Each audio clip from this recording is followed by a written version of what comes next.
কথাটা কোনো এক ব্যক্তি লিখেছেন, যোগাযোগ ফুরায়, অধিকার ফুরায়, শুধু ফুরায় না কিছু মানুষের প্রতি মায়া। কথাটাকে সংশোধন করে আমি বলবো, যোগাযোগ ফুরায়, অধিকার ফুরায়, একটা সময় পরে মায়াও ফুরায়। সত্য না হলে সত্যটা বলুন। জবাবে চ্যাটজিপিটি বলেছেন, আপনার সংশোধন করা কথাটা অনেক বেশি সঠিক এবং বাস্তব। যোগাযোগ এবং অধিকার শেষ হওয়ার পর অনেক সময় মায়াও ফুরিয়ে যায়।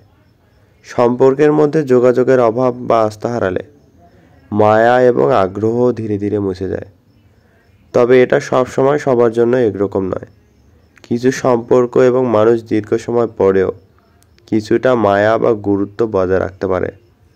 তবে বেশিরভাগ ক্ষেত্রে সম্পর্কের মধ্যে যা হারিয়ে যায় তা ধীরে ধীরে মনোভাবেও হারিয়ে ফেলে। আমার কথাটাও ভুল হতে পারে, সেটাও সংশোধনযোগ্য।